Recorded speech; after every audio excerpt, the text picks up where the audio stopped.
5 years. ఈ రోజులలో పిల్లలకి ఎగ్జామ్స్ ఉన్నాయి అంటే వాళ్ళ పేరెంట్స్ చాలా టెన్షన్ పడుతూ ఉంటారు.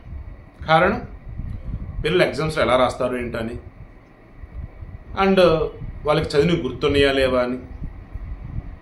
నువ్వు నచ్చే సినిమాలో చంద్రమోహన్ లాంటి వాళ్ళు కనుక అయినట్టయితే ఆ పిల్లలకి స్లిప్స్ అందించాలి అని చంద్రమోహన్ చెప్తాడు. వాడు బిఏ ఎగ్జామ్స్కి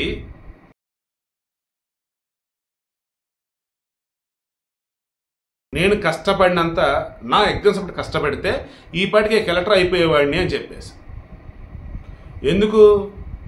ఆ ప్రశ్నలు చూసి స్లిప్పుల మీద రాయటం కానీ ఆన్సర్లు అవి ఇంటర్నల్కి అందించాలని కానీ ఇలా రకరకాలుగా. సరే సినిమా కామెడీ వదిలేండి, సీరియస్ విషయానికి వద్దాం. ఈరోజు కవిత బెయిల్ పిటిషన్కి సంబంధించి రౌస్ అవెన్యూ కోర్టులో ఆమె ఏం చెప్పారు? అయ్యా నా కొడుకు పరీక్షలు ఉన్నాయి, నాకు బెయిల్ ఇవ్వండి అన్నారు.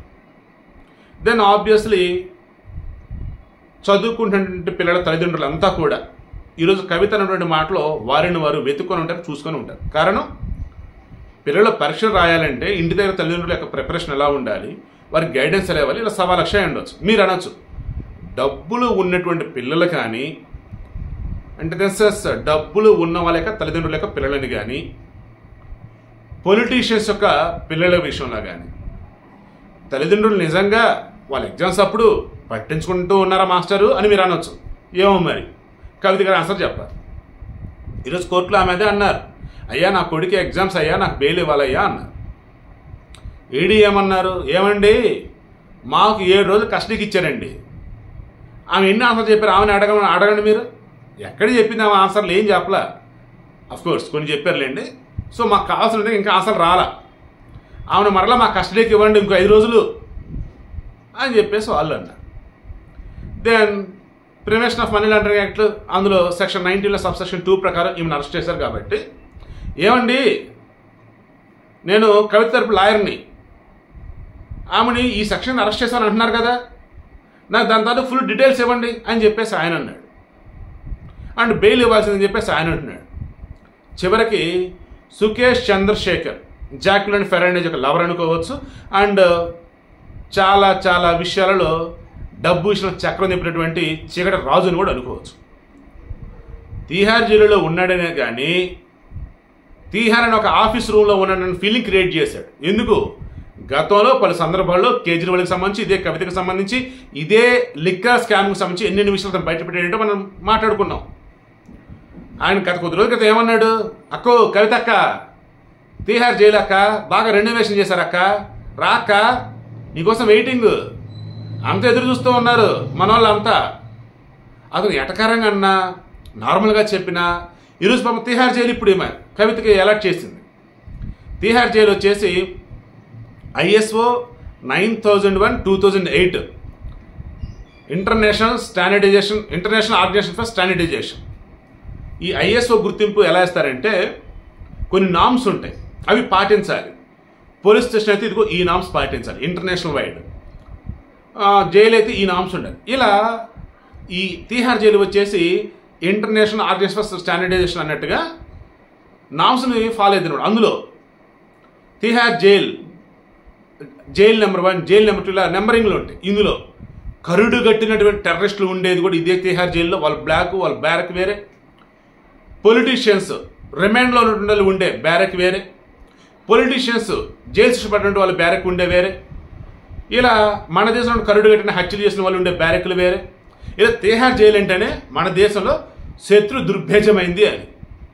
ఈ విఐపీలకి, పొలిటీషియన్స్కి, డబ్బు ఉన్నటువంటి సంబంధించి సకల సౌకర్యాలు ఉంటే అదే తీహార్ జైలు అనేటువంటి పేరు కూడా ఉంది. దీనికి గాను వాళ్ళు కొంత అమౌంట్ పే చేయాల్సి ఉంటుందని చెప్పేసి అది పేరు కూడా ఉంది. సో మొత్తానికి సుకేష్ చంద్రశేఖర్ కోరిక నెరవేరింది. కవితకి సంబంధించి మరో 14 రోజుల పాటు రిమాండ్ విధించారు.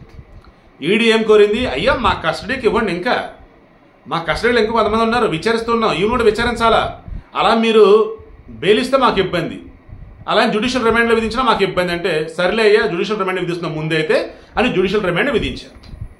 ఈరోజు డేట్ ఎంత? March 26. 14 రోజులు అంటే అంత April 9th వరకు ఆమె జ్యుడిషియల్ రిమాండ్లో ఉంటుంది. ఇక ఈలోపు ఈమె బెయిల్కి సంబంధించి వాదనలు అన్నప్పుడు రేపు ఏప్రిల్ 1వ తారీఖున బెయిల్ మీద వాదననే ఉన్నాయి. తర్వాత ఈలోపు ఈడీ వాళ్ళు కస్టడీ కానీ కోరినారనుకోండి, బెయిల్ అడిగితే బెయిల్ వాళ్ళు అప్పుడు జ్యుడిషియల్ కస్టడీ నుంచి ఈ ఈడీ కస్టడీకి ఇచ్చే అవకాశం ఉండొచ్చు. అది 1 రోజు 2 రోజులు, లేదంటే మార్నింగ్ నుంచి ఈవినింగ్ వరకు, అది తర్వాత సంగతి. ఇక కవిత ఈమెమన్నారు, ఇది చాలా కీలకమైనది గుర్తుంచుకోండి. నేను మనీ లాండరింగ్ పాల్పడలా, కావాలని పొలిటికల్ లాండరింగ్ని నా మీద రుద్దుతూ ఉన్నారు. అంటే ఇది మనీ లాండరింగ్ కేసు కాదు, పొలిటికల్ లాండరింగ్ కేసు. ఇది నన్ను కావాలని నిరికిస్తూ ఉన్నారు. ఈ కేసులో ఎవరైతే ఎక్యూజ్డ్గా ఉన్నారో, ఎవరైతే బెయిల్ మీద ఒకసారి మీరు లిస్ట్ తీయండి. అందులో ఒకళ్ళు బీజేపీలో చేరారు, ఒకళ్ళు బీజేపీతో టికెట్ వచ్చింది, ఇంకొకళ్ళు బయటకు వచ్చాక బెయిల్ మీద ఎలక్టోరల్ బాండ్ కొనుగోలు చేసి బీజేపీకి ఇచ్చినారు. He's not other than Aurobindo Sarath Chandra Reddy. ఇక నన్ను అప్రూవర్గా మారుద్దాం అనేది అనుకుంటున్నారేమో. నేను తప్పు చేస్తా కానీ నేను తప్పే చేయాల. Then how could I become an approver? So I don't, I won't, I can't అన్నట్టుగా ఈమె చెప్తూ కడిగిన ముత్యం వల్లే ఐ కెన్ కమ్అవుట్ అంటూ ఉన్నారు. మీకు అర్థమవుతుందా? నేనే తప్పు చేయలే, నేను కడిగిన ముత్యం వల్ల బయటకు వస్తా. తప్పు చేసిన వాళ్ళు ఎవరైతే అంతా బీజేపీ ట్రాప్లో పడిపోయినారు, నేను పాడను. ఇది ఆమె చెప్పిన వర్షన్. సో ఏప్రిల్ 1 బెయిల్ రోజు మరిన్ని విషయాలు బయటకు వస్తే దాన్ని ఆ రోజు మాట్లాడుకుందాం.